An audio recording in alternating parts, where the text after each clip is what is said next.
What's up, YouTube? My name is Morgan, also known as Jew, and this is going to be episode 3 of Talkin Tech Hoops.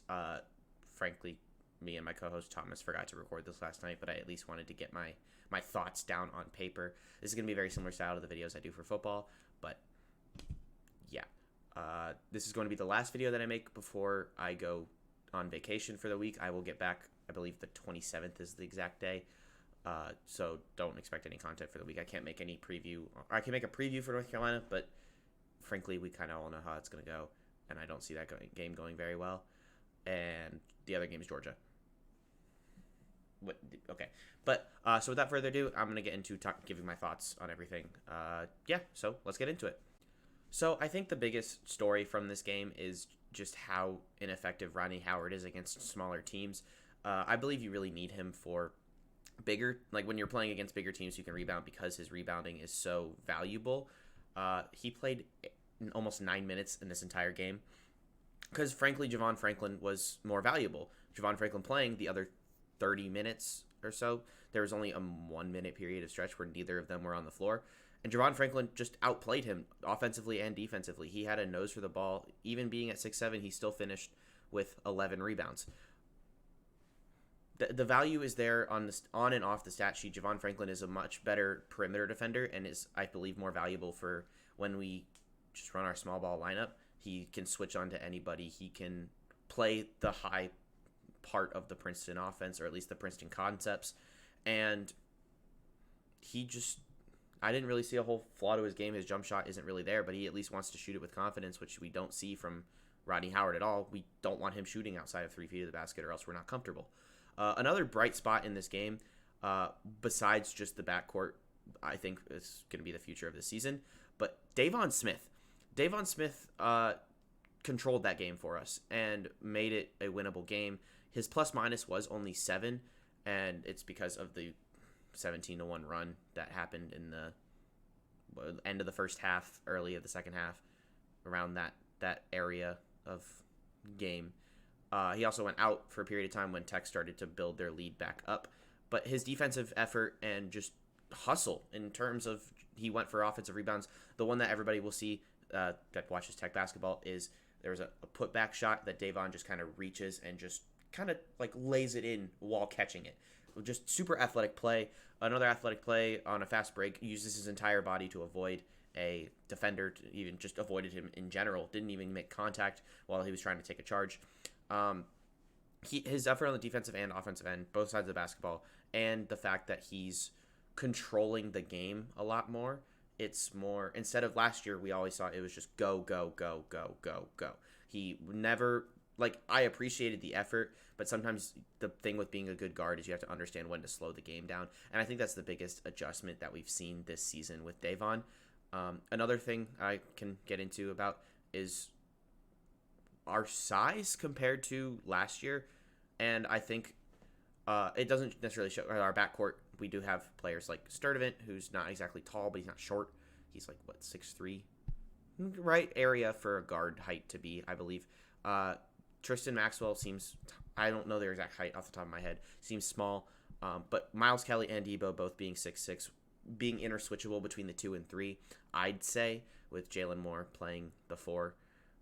Debo's been playing the 4 as a starter, but realistically, he's like a 2 that you can just stretch to other positions because of his defense. But same with Miles Kelly. He can play the same role. Debo, I feel like, is just stronger. Anything else I really got to say about this game? 3-point shooting in the first half was great. 2 back-to-back hits by Debo. What else was there? Miles Kelly had a 3 in the first. Did he have a 3 in the first? No, his only 3 came in the second half. He didn't really shoot that well. He didn't play that well at all. I think he's just coming off the high of the Georgia State game. And I think we'll see more consistency from him as the season goes on. It showed that there can be consistency at the end of last year as he got more playing time. But I will say I got to be a big credit to 2 players on Northern Illinois. Zarik Nutter killed us in that one stretch of the game. Where's the other guy? No, it was just Zarik Nutter. I just got to give credit to Zarik Nutter. I was thinking of a different. Yeah, Zarik Nutter, 18 points, 15 rebounds as a guard. As a guard, 15 rebounds. I could tell very early on in this game that the game plan coming in was to force them to shoot threes. And that pretty much held up. They shot a total of 5 of 24 from 3, 20.8%.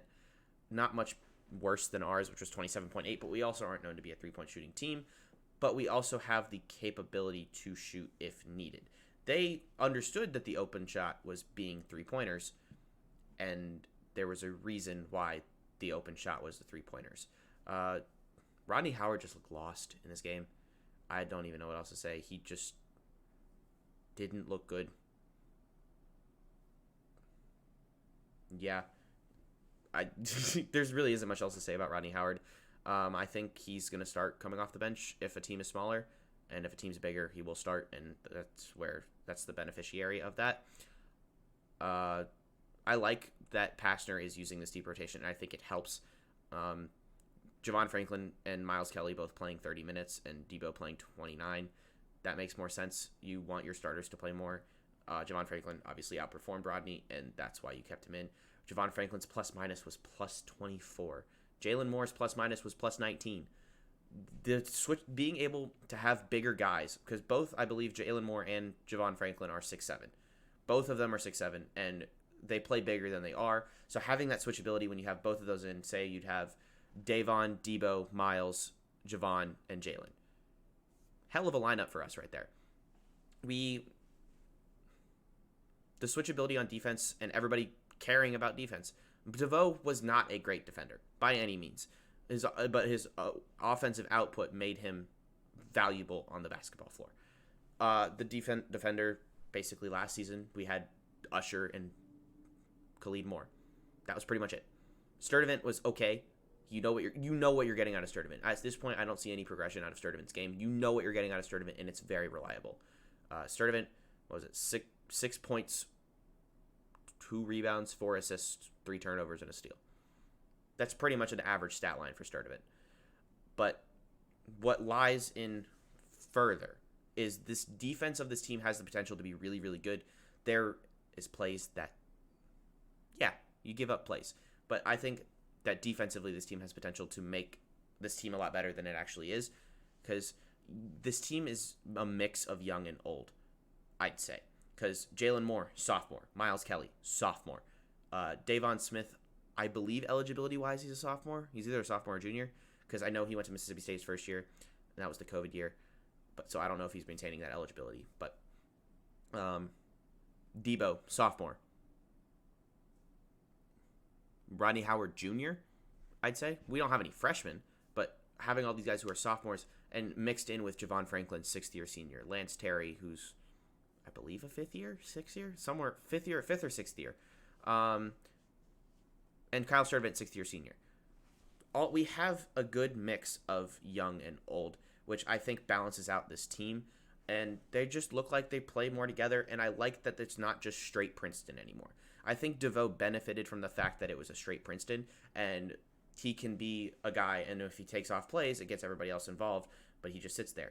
With how the team is structured now, I feel like there's a lot less just pure Princeton, and it's Princeton concepts rather than just the Princeton. Because Debo and Miles seem like they have room to roam free. Same with Davon. They have the ability to create and be more creative. Just allowing your players to be creative opens up the game so much more. That's just how I see it personally. When I played basketball, I felt like when we stuck to a script, it didn't work as well. But when you allow your players who like to be creative, it benefits a lot. So that being said, do I have any other notes? Our biggest lead was 26. We had a 15-0 run at a point in the first half. The lead kind of settled down in the beginning of the second half. Most notable play that I can even think of was a Rodney Howard just mess up. The ball went right past him, like on a pass, and he just didn't even turn around. He's like, oh, I got a guy back there. No, you don't. You were just so focused on guarding your man. And I think that was basically our Pastner's last straw with Howard in this game, because I don't think I really saw him after that. He just didn't look good at all. Not even a single rebound in this game. 2 points and no rebounds. That's not a typical stat line out of Rodney Howard. Now, the rebounds in the game were ate up by Davon and Javon, both combining for 20. Javon having 11, Davon having 9. But Davon and Javon combined 8 blocks. 5 for Javon, at least for off this official stat chart, because I saw something different on the score, and then ESPN also had something different. So this is Javon Franklin has 5 blocks, Davon had 3, which, yeah, that just shows the defensive awareness of Javon Franklin, because they weren't like, oh, just like give me shots. They were athletic plays and also being in the right spot. Javon Franklin did have some dumb fouls, but he also had 5 blocks. And Davon, all of his blocks were chase downs. And also a thing I noticed, this is just another thought with rebounding. Thing I noticed is what also Rodney Howard didn't benefit from, but Javon Franklin did, is Rodney Howard was so what I noticed, at least after the first 5 or 6 minutes of the game, what I noticed is the Tech team didn't go try to rebound the ball on the offensive side, even though we were rebounding the ball well offensively. Even though, yeah, no, I'm about to say the stat sheet doesn't show it, but it does. Javon Franklin himself had 5 offensive rebounds in total. We had 11 as a team. We had 8 go to individual guys, and then 3 as team offensive rebounds. But we were playing well on the offense, or we were doing well on the offensive glass. That's the best way to put it. But what I noticed as a shift is 3 or 4 guys were already back on defense, ready to set up by the time Northern Illinois rebounded the ball. So I don't know what Shane. I think Pastner was kind of upset that they weren't getting back, and they were just giving them free looks at least, because they didn't score a lot in that first half. They gave them free looks at least, but once that changed, they didn't get those free looks. And Javon Franklin still got offensive rebounds. He was going 1-on-3 and still getting offensive rebounds and setting up a tempo again. Granted, it is Northern Illinois, and there's a very slim possibility that these teams can see each other again this season, which would be within a couple of days within the tournament that Georgia Tech is playing in, where they play Utah. That I do expect to be Georgia Tech's first loss. But who knows where this team can go? Honestly, I saw us going 2-1, 1-2 maybe to start the season. The one win being Clayton State. Tech has given me a surprise this season. I will say that. Tech has given me a very good surprise. And it's lovely to see, to be honest. Do I think that it gives Tech more of a chance come ACC time? I don't know. It's a little too soon to tell. Yeah, those are my thoughts. I'm out. Subscribe. Peace.